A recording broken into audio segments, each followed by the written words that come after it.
ম্যাচের উত্তেজনা তুঙ্গে, দল পিছিয়ে আছে, চারপাশের ডিফেন্ডারদের দেয়াল। ঠিক সেই মুহূর্তে বলটা গিয়ে পড়ল এক মানুষের পায়ে, আর তারপর এক মুহূর্তেই বদলে গেল পুরো ম্যাচের গল্প। ফুটবল বিশ্বে এমন দৃশ্য যেন খুব অচেনা নয়, কারণ সেখানে যদি থাকেন লিওনেল মেসি, তাহলে অসম্ভবও অনেক সময় খুব সাধারণ হয়ে যায়। প্রশ্নটা তাই অনেকের মনেই জাগে, ফ্রি কিক পেলেই গোল করেন, কঠিন মুহূর্তে ম্যাচ ঘুরিয়ে দেন। তাহলে কি মেসির মস্তিষ্ক সত্যিই একটা মেশিন, নাকি ফুটবল বোঝার তার ক্ষমতাই তাকে আলাদা করে দেয় সবার থেকে? এই প্রশ্নগুলো আবার নতুন করে সামনে এসেছে যুক্তরাষ্ট্রের মেজর লিগ সকারে এক রোমাঞ্চকর ম্যাচের পর। প্রতিপক্ষ ছিল অরল্যান্ডো সিটি এসসি আর মেসির দল ইন্টার মায়ামি সিএফ। ম্যাচের শুরুটা কিন্তু মোটেও সহজ ছিল না মায়ামির জন্য। মাত্র ২১ মিনিটের মধ্যেই ২ গোল হজম করে বসে তারা। গ্যালারিতে তখন অনেকেই ভাবছিলেন এই ম্যাচ কি হাতছাড়া হয়ে যাচ্ছে।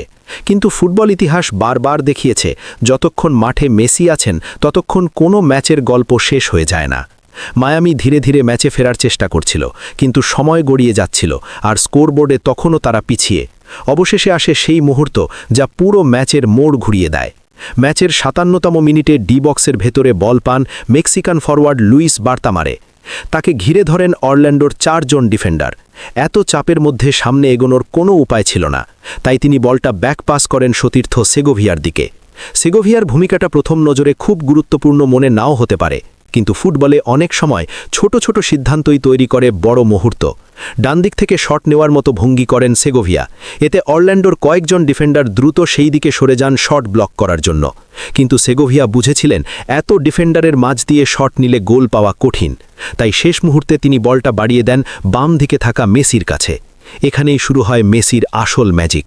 ডিফেন্ডাররা তখনও পুরোপুরি প্রস্তুত ছিল না, কারণ তাদের মনোযোগ ছিল ডান দিকে। ফলে বাম দিকে অল্প কিছুটা স্পেস তৈরি হয়, কিন্তু সেই স্পেসও খুব বেশি ছিল না। সামনে দাঁড়িয়েছিল কয়েকজন ডিফেন্ডার, যারা নিয়ার পোস্ট ব্লক করার জন্য প্রস্তুত। ফার পোস্টের দিকটাও খুব পরিষ্কার ছিল না। সাধারণ কোনো খেলোয়াড় হয়তো এখানে একটু সময় নিতেন বা জোরে শট নেওয়ার চেষ্টা করতেন, কিন্তু মেসির সিদ্ধান্ত আসে চোখের পলকে। তিনি কোনো পাওয়ার শট নেননি, আবার ফার পোস্টেও চেষ্টা করেননি, বরং নিয়ার পোস্টের দিকেই শট নিলেন, কিন্তু এমন এক কোণে টপ কর্নারের দিকে যেখানে পৌঁছনো গোলরক্ষকের জন্য প্রায় অসম্ভব। বলটা মুহূর্তের মধ্যেই জালে গিয়ে জড়ায়।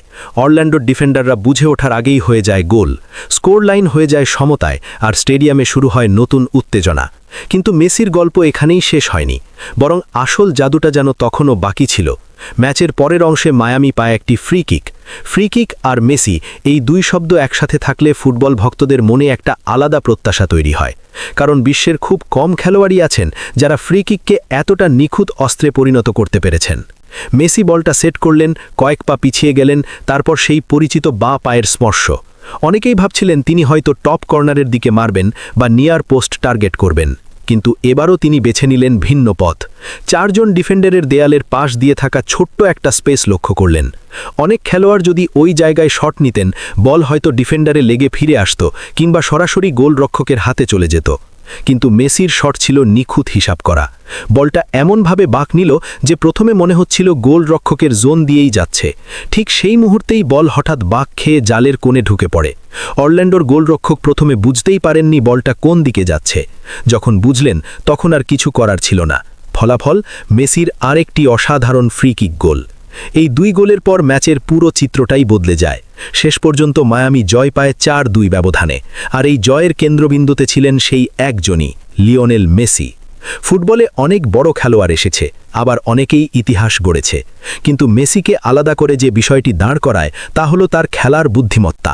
তিনি শুধু বল মারেন না, তিনি প্রতীকী মুহূর্ত বিশ্লেষণ করেন। কোথায় স্পেস আছে, ডিফেন্ডাররা কোথায় দাঁড়িয়ে, গোলরক্ষক কী ভাবছে, সব কিছু যেন আগেই স্ক্যান করে ফেলেন। এই বিশেষ দক্ষতাই তাকে অন্যদের থেকে আলাদা করেছে।